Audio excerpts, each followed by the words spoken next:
ಹಾಗೆ ಮನೆ ಮನೆಯಲ್ಲೂ ಘರ್ ಸೋಪ್ ಎಲ್ಲಿ ರೀಲ್ಸ್ ನೋಡಿದ್ರು ಈ ಸೋಪ್ ನಂದು ಅಡ್ವರ್ಟೈಸ್ಮೆಂಟ್ ಅವಾಗ ಬರ್ತಾ ಇತ್ತು. ಅದಕ್ಕೆ ನಾನು ಆರ್ಡರ್ ಮಾಡು ಅಂತೇಳಿ ಓಪನ್ ಮಾಡಿದ್ದೆ.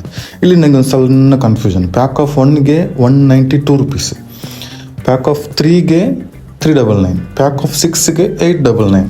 ಹಾಗೆ ಆಲೋಚನೆ ಮಾಡೋದು ನಂಗೆ ಆಯಿತು, ಪ್ಯಾಕ್ ಆಫ್ 192 ಆದರೆ ಪ್ಯಾಕ್ ಆಫ್ 6ಗೆ 1152 ಆಗ್ತದೆ. ಬಟ್ ನಾವು ಪ್ಯಾಕ್ ಆಫ್ 3 ನೋಡೋದಾದರೆ 399. ಅದನ್ನು 2 ಸಲ ತಗೊಂಡ್ರೆ ನಮಗೆ ಎಷ್ಟಾಗ್ತದೆ? 798. ಅಂದರೆ 8 ರೂಪಾಯಿಗೆ 2 ರೂಪಾಯಿ ಕಮ್ಮಿ. ಅದೇ ಪ್ಯಾಕ್ ಆಫ್ 6 ಆಗಿ ಒಮ್ಮೆಲೇ ತಗೊಂಡ್ರೆ ನಮಗೆ ಎಷ್ಟು? 900 ರೂಪಾಯಿ. ಅಲ್ಲಿ ಕೂಡ 100 ರೂಪಾಯಿ ನಾವು ಜಾಸ್ತಿ ಕೊಡಬೇಕು. ಅದಕ್ಕೆ ಪ್ಯಾಕ್ ಆಫ್ 3 2 ಸಲ ಆರ್ಡ್ರ್ ಮಾಡೋದು ಬೆಸ್ಟ್ ಅಲ್ಲ? ನನಗೆ ಆ ಥರ ಆಯಿತು. ಯಾರಾದರೂ ಫಿನಾನ್ಸ್ ಮಿನಿಸ್ಟರ್ ಇದಕ್ಕೆ ಕಮೆಂಟ್ ಮಾಡಿ. ಹಾಗೂ ಆರ್ಡ್ರ್ ಮಾಡಿದೆ, ಬಂತು. ಇವಾಗ ನೋಡಿ, ಇದೆ ಘರ್ ಸೋಪ್.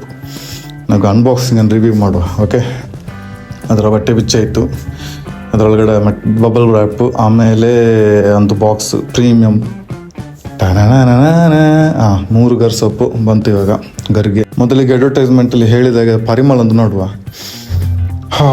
ಪರಿಮಳ ಮಾತ್ರ ಉಂಟು ನೆಕ್ಸ್ಟ್ ಲೆವೆಲ್. ನೀವು ಇನ್ನು ಪರ್ಫ್ಯೂಮ್ಗೆಲ್ಲ ಸ್ಪೆಂಡ್ ಮಾಡೋದು ಬೇಡ, ಯಾಕಂದ್ರೆ ಸೋಪ್ಗೆ ನೀವು ತುಂಬ ಖರ್ಚು ಮಾಡಬೇಕಾಗ್ತದೆ. ನೀವು ಇವಾಗ ನೋಡ್ತಿರೋದು ಘರ್ ಸೋಪ್. ನಾನು 2 ತುಂಡು ಮಾಡ್ತಿದ್ದೇನೆ, ಯಾಕಂದ್ರೆ ನಾನು ಇವಾಗ ಸದ್ಯ ಇರೋದು ಒಂದು ಪಿ ಜಿಯಲ್ಲಿ.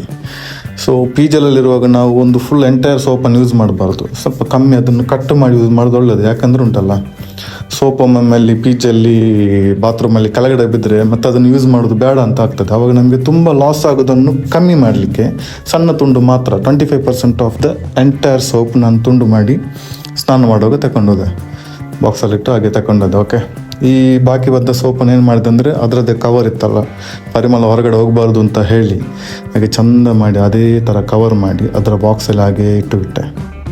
ಸೋಪ್ ಇವಾಗ ಸೇಫ್ ಅಷ್ಟೇ. ಇನ್ನು ಸ್ನಾನ ಮಾಡಿ ಆಮೇಲೆ ಬರ್ತೇನೆ.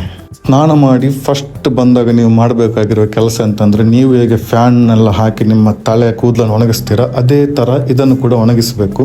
ಯಾಕಂದರೆ ಈ ಸೋಪು ಒಂದು ಕಡೆ ಸ್ವಲ್ಪ ಈ ಕ್ಯಾಲಿಕಟ್ ಹಲ್ವಾ ಥರ ಸ್ಮೂತು, ಇನ್ನೊಂದು ಕಡೆ ಸ್ವಲ್ಪ ಈ ಬ್ರಷ್ ಥರ ಹಾರ್ಡಿದೆ.